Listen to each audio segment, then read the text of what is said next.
Spider-Man, a character who's been around for decades and needs no introduction. Except that this is kind of what this whole video is about, his introduction. But I don't think it's wrong to talk about humble beginnings, so we're going to take a look at a few of his homemade suits to determine how well each holds up and if they should be adapted in more media. Now, off bat, I want to be more specific on what I think a prototype suit is. This, in most cases, is what the hero starts out wearing in the story before they get their more popular default suit. In my first video, I go over some examples of this type of suit with characters from Marvel, DC, and anime, with Goku probably being the best example, as of his prototype suit and classic suit aren't too different besides a color swap, but still look very distinct. One of the first suits Peter wears to better hide his identity is this suit. This costume consists of a white shirt, some blue jeans, and a mesh mask. I was never really a big fan of this suit, to be honest, but we really don't see much of it, so I don't see the need to rag on it. The ultimate wrestler suit. Now, this is what the original wrestler suit should have been. It showcases aspects about the suit that would be later implemented into Spider-Man, while also being very obviously made by a teenager. The mask is the most important part, as it actually looks like something a wrestler would wear, although I wish it wasn't inverted. While the rest of the costume doesn't look that intriguing, it still goes well with the mask. Insomniac sort of improved on this by adding the spider symbol and changing the shoes. My main problem is the lack of gloves. This is very common in general homemade suits, where there are either no gloves or they are fingerless, which doesn't look bad per se, but would honestly be terrible for keeping your identity realistically. The Raimi wrestler suit. Out of all the wrestler suits, I like this one the most. I think it fixes the problems of the previous ones, but kinda adds some new ones. His shirt is red with the spider and web patterns on it. His pants are blue with a red streak, and he even has some red sneakers. The most important part to me is the mask. I can respect that all Peter did was just go to a store and buy a red ski mask, but I do prefer when he shows off more of his craftiness in the mask. But hey, I guess he fixes that with the shirt, kind of. I also would have liked for them to be two holes instead of one to make it a bit more Spider-Man-like. Despite liking this one the most, I'm not in love with it. The black dye on the shirt honestly makes the suit feel so dated in a way. Like, you see it and think, yeah, this is from the 2000s.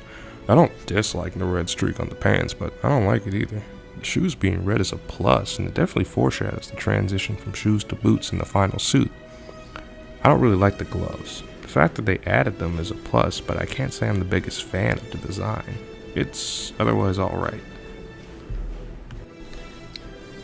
The Vigilante suit from the Amazing Spider-Man. This is terrible.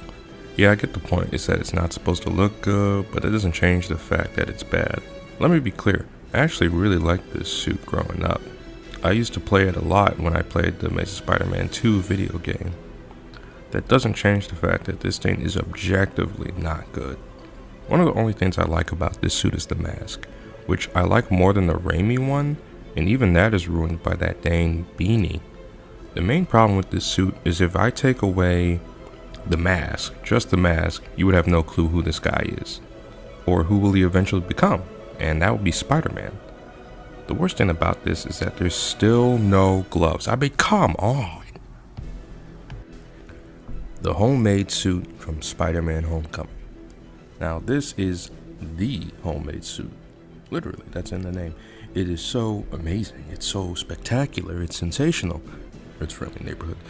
It's hard to start with what makes this really good, but I will start with how it was made. It consists of a blue sweatsuit, some red socks, and some Vans.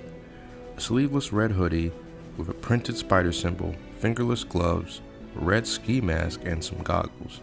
The most important part of this suit is the web shooters, since this is like most of how he does his job. I like how clunky the web cartridges look here. I like how baggy the sweatsuit is. Makes it look kinda big on him, which helps represent the fact that it's a kid wearing that. The socks raised up look nice, and make the transition to boots work so well, although having your socks over your pants isn't always that comfortable.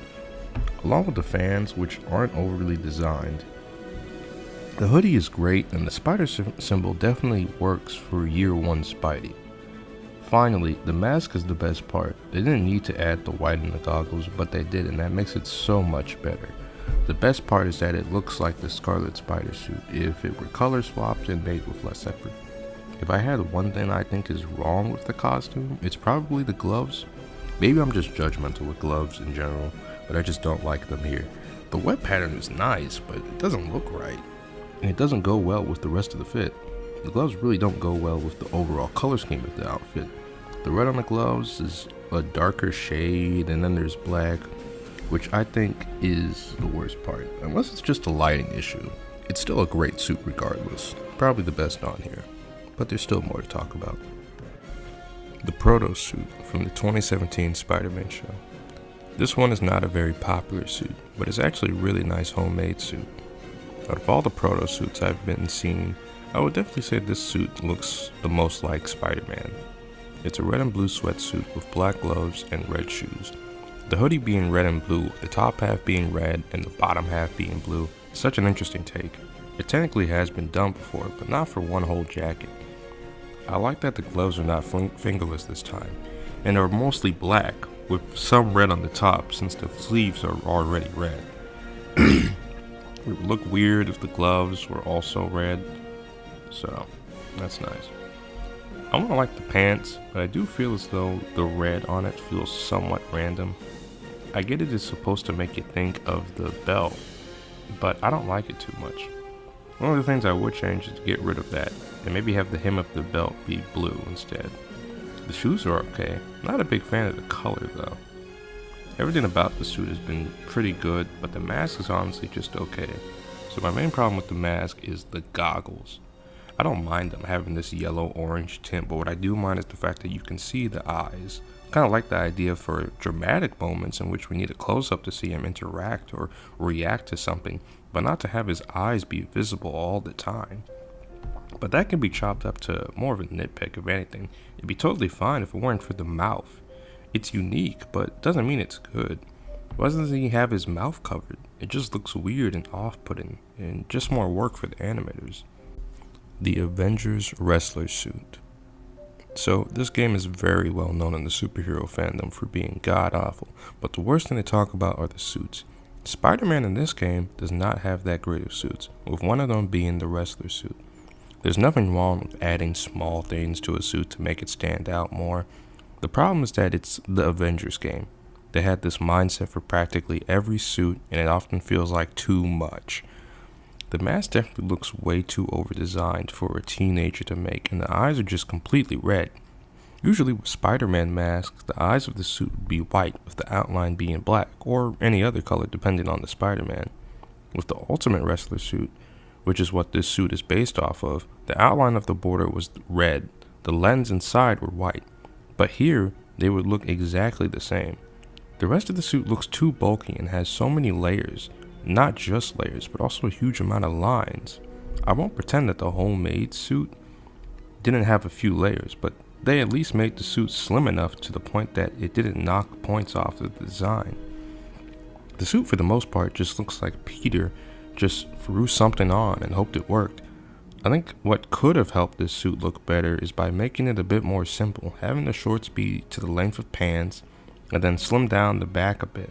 Get rid of the lines on the hoodie, lower the cuffs, and make the spider symbol smaller and black. Finally, just make the whole suit more form-fitting and it could work, but this suit is terrible. Finally, we reach the friendly neighborhood suit. I like the mask of the suit as it fixes the issues I had with the previous mask, and even has the goggles be shaped more like classic Spider-Man. This is also one of the few times the gloves are mostly red, which is something that I think could have improved the Homecoming suit. While I would normally fault the fingerless gloves, it actually works here since it breaks too much of the red on the gloves. The red lines on the pants are really nice, and it helps with an issue I'll talk about later. I like the hockey pads as well, since Peter is still new to crime fighting and wants to be a bit more protective of himself. Now I get to talk about what I don't like about it, such as the jersey. I just don't think it fits all too well with the rest of the suit, especially the black and white lines being on there. I'm not a big fan of the back logo. being up front, but it's okay. The real problem is just making it a different shade of blue. I honestly think it could have looked better red. The backpack is okay. I think the suit can work without it though. The gas tank on the back is also a really interesting touch, as this is still Peter figuring out the whole web shooter stuff. Still not the biggest fan of it, but it is unique, I'll give it that. Alright, so we finally reached the end of the video. I initially wanted to put Spider-Man in my first prototype video, but knew I would take up about half the video. So I plan on making another prototype video in the future, and if this video gets enough likes, I'll make a sequel to this exact one. Maybe going over Miles' prototypes. Until then, don't forget to like and subscribe, and have a great day.